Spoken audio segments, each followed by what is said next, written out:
Hey friends, are you familiar with the most trusted business network for business executives? It's the C-Suite Network. If you're a business of $5 million or greater, and if you're a VP level or higher, then you're invited to join the C-Suite Network to connect with your business peers. Go to csuitenetwork.com, that's a C-suitenetwork.com, to learn more about the benefits, meetings, and services exclusive for C-Suite executives like you. Okay, let's do the show.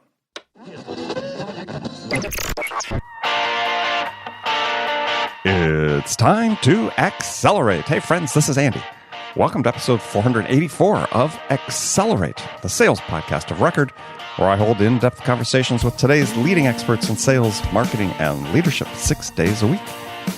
Now, if you like Accelerate, if you come and spend a lot of time with us, it would really help us out if you subscribe to the show, left us a review. You can do this all with the podcast app on your phone you're using to listen to the podcast.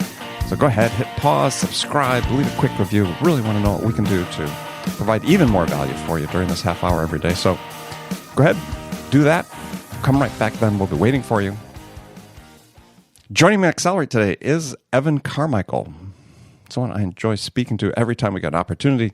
Actually, Evan is back for a second visit on Accelerate. He's written a new book, one book I really loved. It's titled One Word, The Most Powerful Secret for Creating a Business and Life That Matter. Now, I think this is a book that all salespeople should read, all entrepreneurs should read, and take to heart. So I can't wait to talk to you about it. Evan Carmichael, welcome back to Accelerate. Thanks for having me back, Andy. It's always an honor being with you here on the show. Well, the honor is all mine. So as we were talking about before we went on the air, I just finished reading your new book called Your One Word. And actually, we can see that there over your right shoulder. And, I don't usually get real effusive about books, but I'm going to gush about yours. I thought it was an excellent, excellent book. You really did a good job on it. And anxious to talk to about today, because great lessons for people, not just for, you wrote it ostensibly for entrepreneurs, great lessons on there for everybody in terms of their own career, their own lives, sales, marketing people, everybody that listens to this podcast. Cool. I appreciate it. It means a lot coming from you. I know you got a lot of books coming your way, a lot of people pitching you, so that means a lot to me. I do read a lot of books, and I told you it's two of my favorite books this year, written by Canadians. So yours and The Coaching Habit by Michael Bungay-Stanier, also a very excellent book. So tell people what the book is about. Sure. So the book is about finding the one core value that you stand for. I believe everybody has one single core value that is more important than the others. And once you identify what that is, it allows you to live a life and build a business or build a sales career or build your own career that's on point and much more with purpose than reacting to other people's agendas for you. Okay. So a lot has been written recently about living life of purpose. I've interviewed many people on the show that run mastermind groups or have books they've written about living a life of purpose. So why is that so popular right now? I think it's a human need. I think once you get your basic needs dealt with of having enough money to eat and survive, then you want to have meaning. People want to have meaning. People want to feel like the work they're doing is important. If you look at happiness and job satisfaction, somebody might take a job just for the salary, but what's going to make them happy? It's not going to be raises. It's going to be feeling like the work that they're doing is important. I think it's a fundamental part of just who we are as people. We want to feel like the things that we're doing is having an impact and is meaningful work. Is that something you think that's evolved and changed over the last 10, 20, 30 years? I think it's always been there as a human need. I think we have more opportunities now to be able to do our own thing. There's more models to follow. There's more people to look up to. It's never been easier to be your own boss. It's never been easier to get the results that you want to get. If we look back, 50 years, the world was a different place. I think the need was still there, but the opportunities may not have been there. You have to really be that special character to want to say, I'm going to make my own future. I'm going to be an entrepreneur. It was a lot harder back then. Now it's easier. There's a lot of people doing it, even part-time. And it's enforced in many cases now, right? As we see the growth of the gig economy, more companies relying more on people outsourcing roles for them, that there's more opportunity for people to do their own thing. Yeah, and when the barriers to entry go down, when the costs to entry go down, more people come in. I think the need has always been there. I think the desire has always been there. It's just easier now for us to be able to do it. So when we talk about one word, you talk about having a word that sort of exemplifies your value. Is this the same as personal branding? It is. I think a lot of people look at it in slightly the wrong way. I think a lot of people come from it only from a business point of view. And I did this too at the start when I was going through this process. You have to understand that it comes from you first. What is it that you stand for as a human being? And then how do you bring that to your business? A lot of people just say, what does my business stand for? But it has to start with what do you stand for, then you bring to your business, because there's so many companies that say they stand for something because it looks good from a marketing point of view, but then they don't actually stand for it. Like when you talk to the salespeople or you talk to the receptionist or you look at when you actually work with their products, it's like, I don't get that feeling. Right. And so it has to come from an authentic, genuine place. This is where the entrepreneur, especially, but also, salespeople, sales professionals can make that personal connection with people so that they can stand out and win. Right. So they really need to, when you talk about your one word, is that, as I was reading the book, I was thinking, it's not just if you're a salesperson for a company saying, I'm representing the value of that word, let's say, that my company has, but they need their own as well. Absolutely. Because to make that connection with another human being, to build that relationship, that requires that as well. Absolutely. And you'll find that when people are happiest at their work, there's your word doesn't have to be the exact same word as the company, but if it's too far off, you're not going to be happy. Right.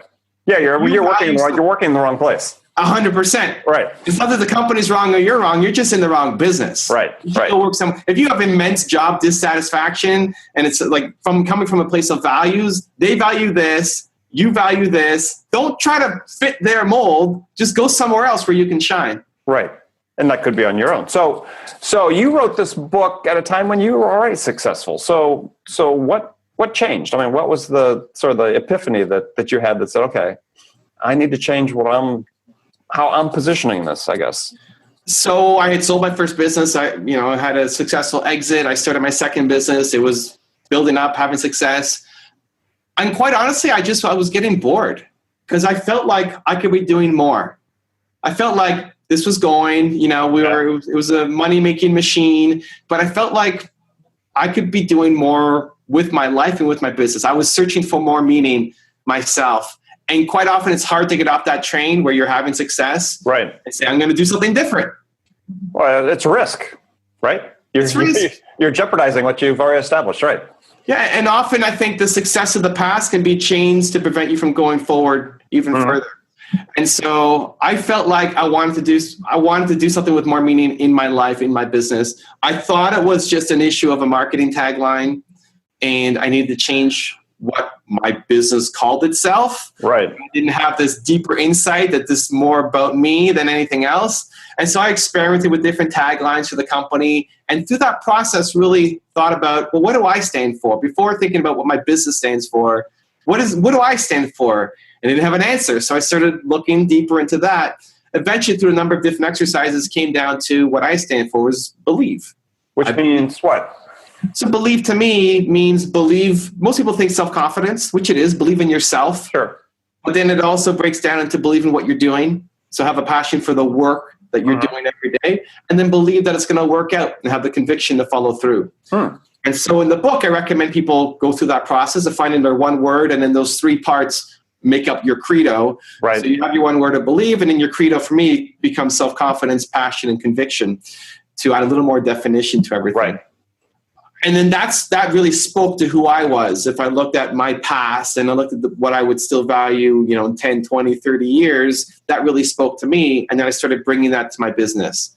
And as I did that, every project that I touched started to really take off and have a lot of success. So I kept running my business exactly as it was. And then I said, okay, I'm gonna tweak this and just add a little bit of believe here. And then poof, that took off. And then the same thing, it just kept taking off. And so I said, okay, well, I'm gonna rebrand my whole business and make everything about believe. And as I did that, the project started taking off even greater. The marketing started doing better. My YouTube channel exploded. I attracted team members to my team who loved the mission that we were on, felt the same way. And so everything started aligning a lot better. And now with a lot more intention than what was happening before. Right. What'd your customers say? They loved it. If I look at... Did they see a difference? 100%. They understood. They connected with me at a much deeper level to me and my company, not just to the product. Like, the product serves a need. Great. Awesome. We could love that. But when they connect with me at a deep level, or they connect with the business at a personal level, they're curious what next product we come out with, regardless of what it does. Right. Which is where I want every entrepreneur to get to. People are buying from you because of you. And then because of whatever need that it will fit, right? You automatically get the win. You automatically get the buy-in and permission to talk about anything that you have coming up, because they believe the same thing you believe. Well, this is what's so powerful for not just for entrepreneurs, but for sales professionals as well, is making this type of connection with your buyers. This is where I think, all the talk that we have about automating sales and artificial intelligence and machine learning and so on, taking over part of the sales process, it's this human-to-human aspect that's not going away. And if you can bring to it what you're talking about here, this I'm going to use the word belief, but I mean, whatever it is, that value you have, then that's not going to be replaced. I mean, that is unique value you're bringing to the prospect, to the buyer. It's how you stand out. It's Yeah. how you win. As long as you're dealing with a human being, then you're dealing with emotions and you're dealing with values. Exactly. As long as you're selling to a human being, you're selling to their value system. And if you guys share your values, you have similar values, that's going to be an easy win to really get that sale done. Yes, it still has to work. Yes, it still has to be a good product. But sometimes it doesn't even have to. Like, I have Howard Schultz on the wall behind me. He started Starbucks. I hate Starbucks coffee. It's too bitter for me. I can't handle it. But I love Howard's story so much, and I love what he stands for. I love how he stood up in shareholders meetings and everything that Starbucks has done, that I will still go to Starbucks because of the mission and what he's doing, even though I don't like the coffee. Just get water. I'll get tea, or I'll find something else, right? Because I love what Howard did. And I've never met Howard, and he doesn't know anything about me, but I spend money there even though I don't like the product or service that they're selling. Right? So that's how powerful, when you can form that kind of connection with your audience, can be. Well, and you used a word that salespeople hear a variant on, but they don't hear very often. Is you talk about values in the plural sense, where salespeople, you have customers saying, well, what's the value we're delivering? But it has to be in the context of the values that you hold and that you're representing. Yeah. I think most people sell feature benefit. Yeah, which is basically value, right? Everybody starts off selling feature, and then somewhere along the way you get, kicked in the butt. You get some sales training say, don't sell features, sell benefits. Yes. Right? We're selling the whole, all of that stuff, right? Not the drill, all that stuff. The next level up, and that's how most of the world sells. 99% of the world is how they sell. It works, but it's not as efficient as it could be. Where if you can sell what I call core selling, you're selling based on the values, that's where you really stand out and win. I'll give you an example. I had a guy call in on my radio show, and he was selling landscaping services. And he's trying to make a business of it. He's competing with college kids who will undercut him and sell it like at a third the price because they just want to cut grass. And that's their thing. He's like, how do I win? How do I beat these guys? I want to make this a real profession. I want to bring on a team and build a big company. I asked him, why did he start this business? And he was telling me that when he grew up, him and his mom were always outside gardening. It was her passion. She taught him everything about gardening, and he wanted to honor her tradition and continue to do that. And the line that got me, maybe it was just a really, really good salesperson, but like when he worked with me on the values was he said, I treat every lawn like it's my mom's lawn. Right.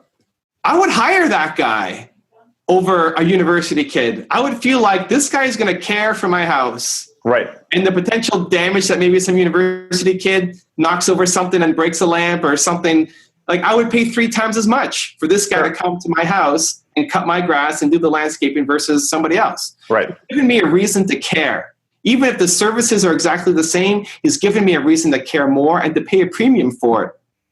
I bought into the story. We've connected on the same level. Right. And so the challenge is when people cannot tell the difference between you and everybody else, then you've lost, and it's going to be competing on price. Price is always an issue.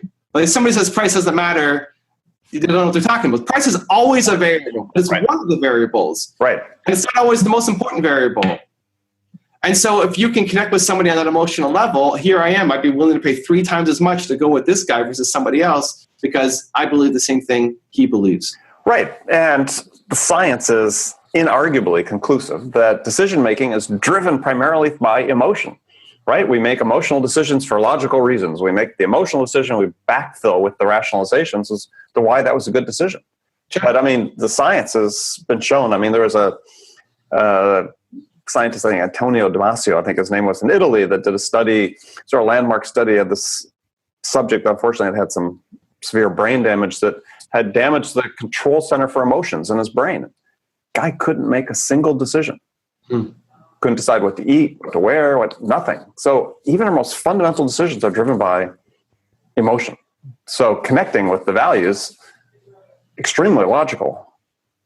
Yeah, and I think it also then becomes a magnet so that you will attract people to you who like that, believe in the same thing. And if you want referrals, you want people to pass their name on, your name on to them. Right. It's going to be because they just feel that deep connection to you. So if you're in sales, you have to come up with, and I have felt this for a long time, so you have to let people know what you stand for, what you believe in. And there's this huge resistance among, especially in larger enterprises. And I get some of the concerns is that, look, we don't want our salespeople blogging, we don't want them creating content. But even within those constraints is, when you contact a buyer the first time, the first thing they do is they look you up on LinkedIn. So what are they going to see about you that says what you believe in and what your values are and what the value is you're going to be able to bring to them? And if it's blank, you're just another name. You're vanilla. You're boring. Vanilla. Right. Yeah. So I mean, some of the ideas I tell people is, even if you're not going to create content, you can curate content that expresses your values, expresses your opinion. You have to invest that time so you can demonstrate to someone, I am unique. This is what I stand for. This is what I believe in. This is my philosophy. Other suggestions you have for people in that situation? Yeah, I mean, I look at Toronto Dance Salsa. It's a company that's in the book. Right. Salsa dancing company, $500,000 in sales.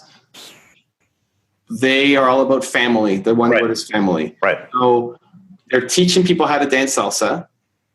And most people would sell features or benefits, right? You're going to learn the steps and you're going to be able to dance smoothly. And when you go on that trip to Cuba, you'll be able to know what you're doing. Right.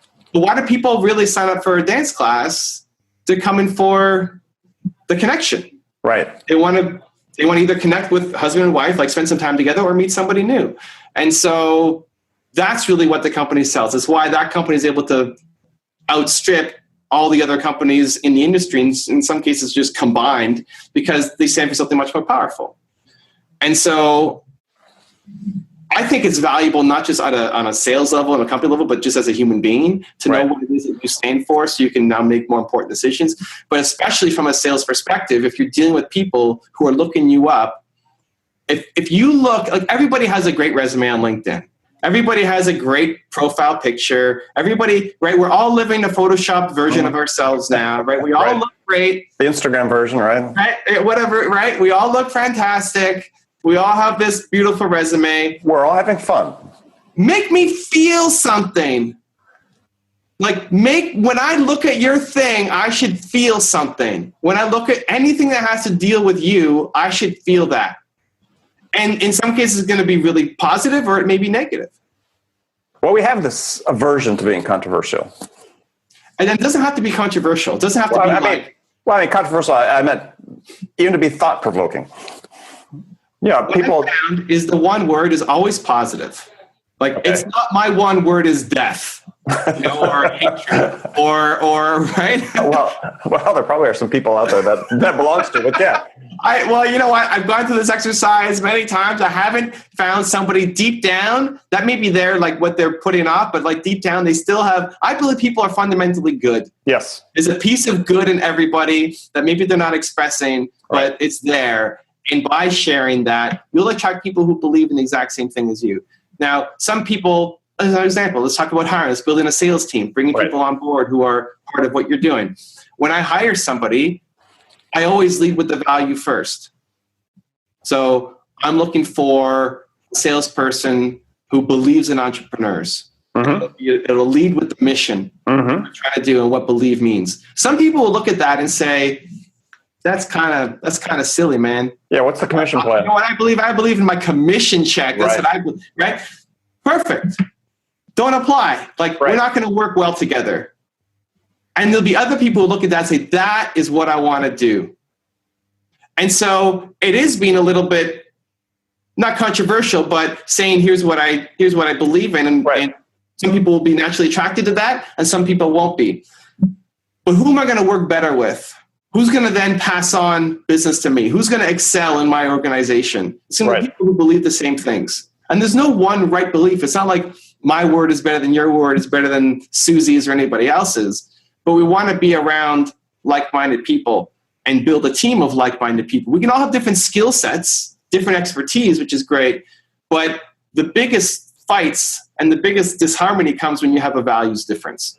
Right. So either pretend and play the vanilla game always, and then never really get to know anybody in a meaningful way. And if that happens, you're not going to get the big sales. You're not going to get champions and organizations fighting for you. You're not going to get referrals happening because you're boring and vanilla and safe. Or you could stand up for what you believe in, let that be known, and attract the people who are good fits for you. Yeah, well, I think that's and controversial is clearly the wrong word, but I mean, it's people are afraid to exclude opportunity, right?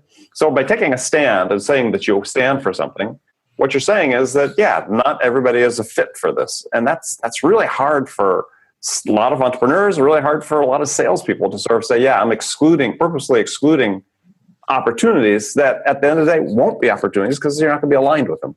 Yeah, what you're doing is cutting out the low-level opportunities and increasing the high-level opportunities.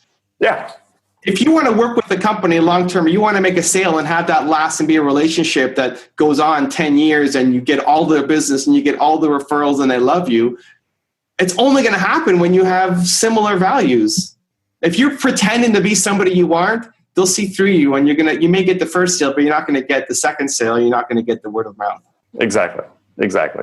So you use a story in the book about, almost afraid to use the word, the fat kid. So tell us about that. That was a really interesting story.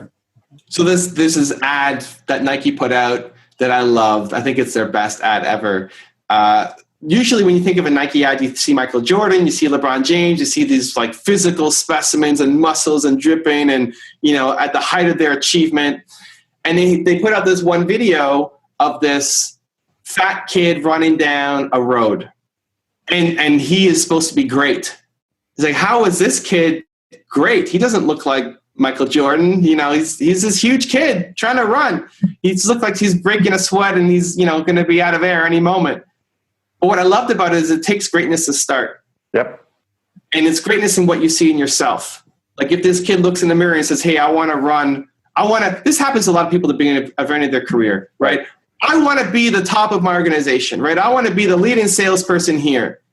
Well, who are you? You're just getting started, kid. Like, relax, right? So this fat kid looks himself in the mirror and he's like, I want to win an Olympic medal in distance running. And everybody around him is looking at like, what are you talking about? Like, have you looked at yourself? How are you going to win any kind of race? You can't even get to the driveway.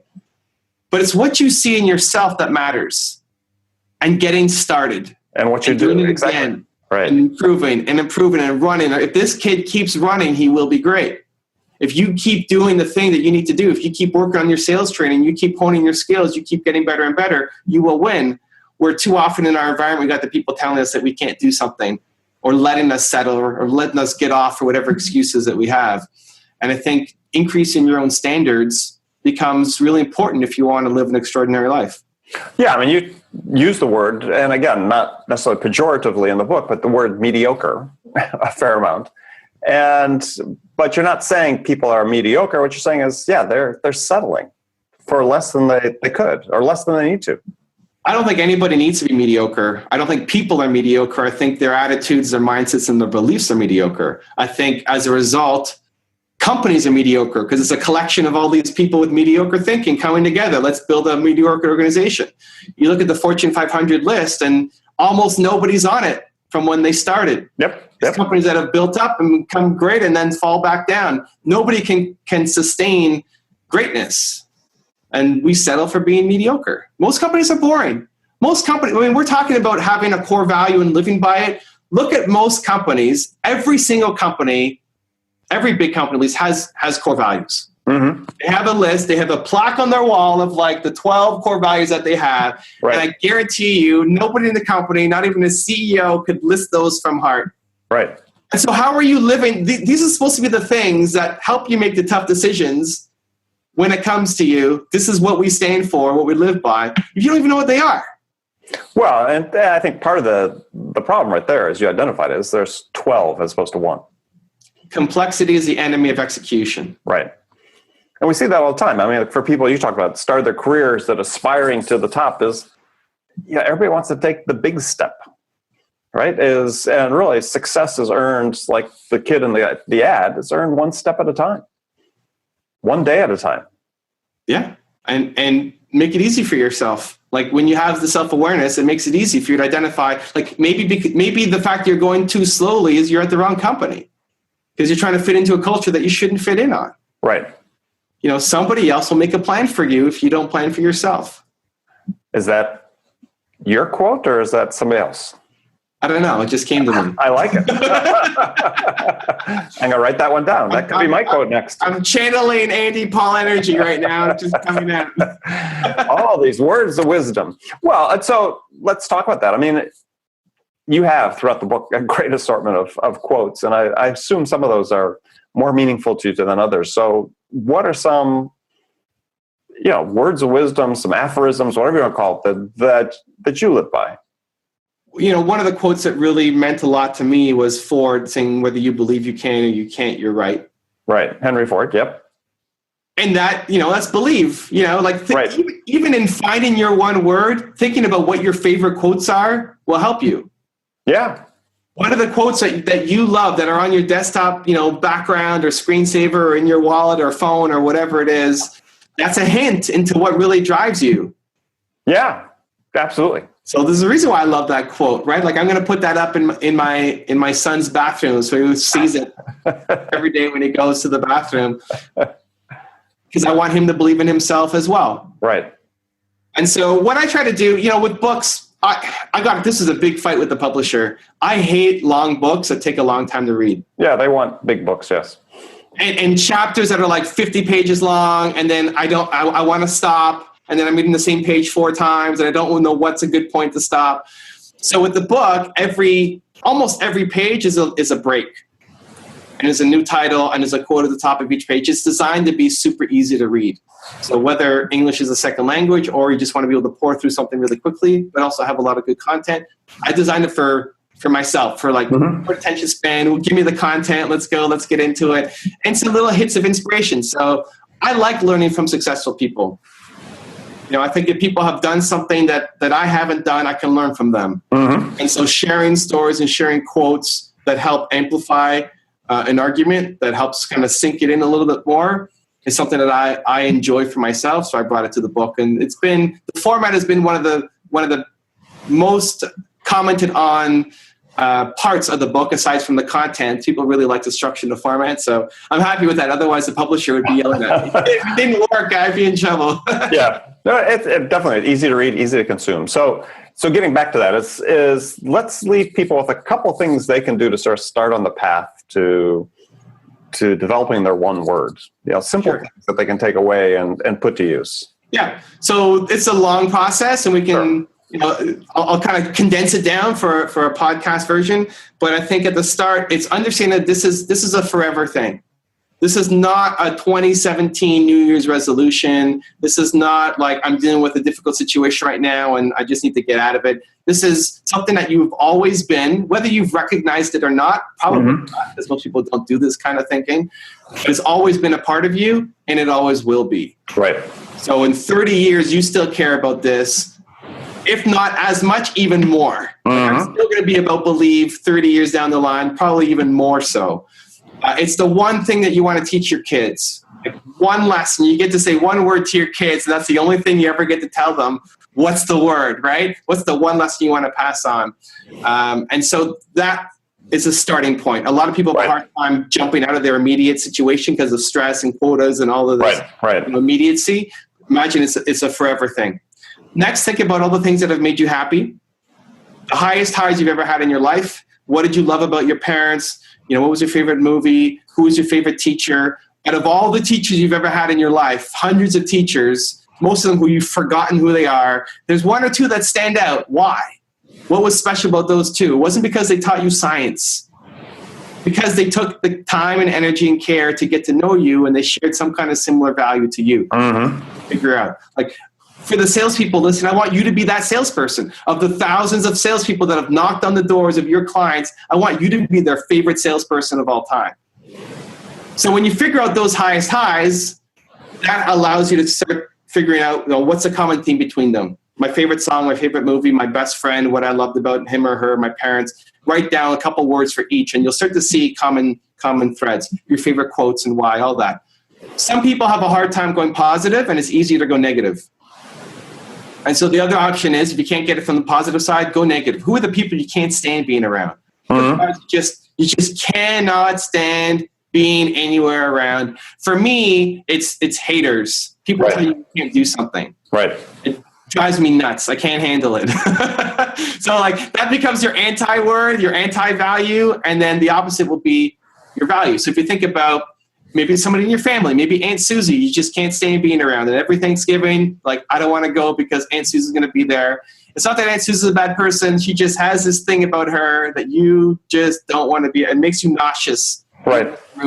What is that? Those people that you can't stand, the boss that you had that you hate. Hopefully your hate list is smaller than your love list. Your love list, yeah. You got a problem otherwise, yeah, right. But figure out the common theme between all the things that you don't like, and then condense that down into one word, and the opposite will be what you do love. And the whole goal and intention here is that all of those good things that have happened to you, those were random occurrences. Like that teacher that you got, Mr. Jenkins, was a random occurrence. I want all of these things now to be intentional going forward, to track more of that into your life and to recognize the negative thing really quickly and push it away from you because it's toxic to you. Excellent. Evan, always a pleasure to talk with you. So tell people how they can find out more about you and the book and connect with you. The book, wherever you buy books, Barnes & Nobles, Amazon, wherever you're buying books, you can pick it up. For me, my website, evancarmichael.com, or the YouTube channel, just look me up. Wherever social media you're at, I'm probably there, and I look forward to connecting. Yeah, and I second that. evancarmichael.com, it's every day you've got some well-known person, what they've achieved, what they value. Great content there, so urge people to go check that out. So Evan, again, thank you very much. Yeah, thanks for having me, Andy. Oh, my pleasure. And friends, thank you for joining us again today. Come back again tomorrow. In the meantime, take a second, please go to iTunes, subscribe to this podcast, leave a review, short review. Tell us what you like or what we could do better. We really appreciate the feedback. So I'm your host, Andy Paul. Until tomorrow, good selling, everyone.